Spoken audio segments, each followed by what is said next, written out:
ሉሲዎቹ ዛሬ ልምምድ ይጀምራሉ። ነገ የወዳጅነት ጨዋታ ያደርጋሉ። በአሰልጣኝ ራውዳሊ የሚመራው የኢትዮጵያ ከ17 ዓመት በታች የሴቶች ብሔራዊ ቡድን ለመጨረሻው የዓለም ዋንጫ ማጣሪያ ጨዋታ ዛሬ አያት አካባቢ በሚገኘው የካፌ ልቀት ማዕከል በመሰብሰብ መደበኛ ልምምዱን በይፋ ይጀምራል። የተመረጡትን 25 ተጫዋቾች የያዘው ስብስብ ዛሬ የአንድ ቀን ፈጣን ልምምድ ካደረገ በኋላ ነገ ከዩጋንዳቸው ጋር ብርቱ የወዳጅነት ጨዋታ እንደሚያደርግ ታውቋል። ይህ ጨዋታ ሰኔ 27 እና ሐምሌ 5 ቀን ከዛምቢያ ጋር ለሚደረገው ታሪካዊና ወሳኝ ፍልሚያ የቡድኑን ወቅታዊ አቋም ለመፈተሽ ታስቦ የተዘጋጀ መሆኑን ተገልጿል።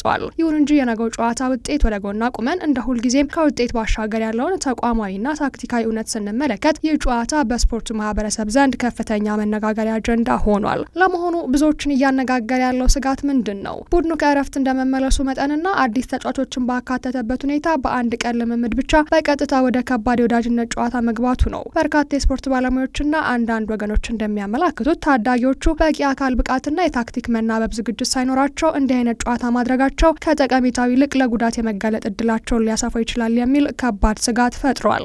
ከዚህ ክስተት በስተጀርባ ልናነበው የሚገባ መዋቅራዊ ክፍተት ምንድን ነው? ብሔራዊ ቡድኑን የመሰለ ትልቅ አቋም የወዳጅነት ጨዋታ ሲያዘጋጅ የተጫዋቾችን አካላዊ ዝግጁነት ታሳቢ ማድረግ አለበት። የወዳጅነት ጨዋታ አቅምን ለመፈተሽ ወሳኝ መሆኑ ባያጠራጥርም ተጫዋቾች ገና ከእረፍት እንደመጡ ጡንቻቸው ሳይላመድና ሳይሰናዱ ወደ ሜዳ መግባታቸው በታዳጊዎቹ ላይ ስነ ልቦናዊና አካላዊ ጫና ሊፈጥር ይችላል። ታናናሾቹ ሉሲዎች ታሪክ ሰርተው ወደ ዓለም ዋንጫ እንዲያልፉ ከተፈለገ ዝግጅቶቻቸው ከጭንቀትና ከችኮላ ያወጡ ይልቁንም ሳይንሳዊና ጥንቃቄ የተሞላባቸው ሊሆኑ ይገባል ሲሉ የዘርፉ ሙያተኞች ይናገራሉ። ውጤቶቹ ዛሬ ይመጣሉ፣ ነገ ይለወጣሉ። የታዳጊዎቻችን ጤንነትና ሳይንሳዊ ዝግጅት ግን የነገው እግር ኳሳችን መሰረት ነው።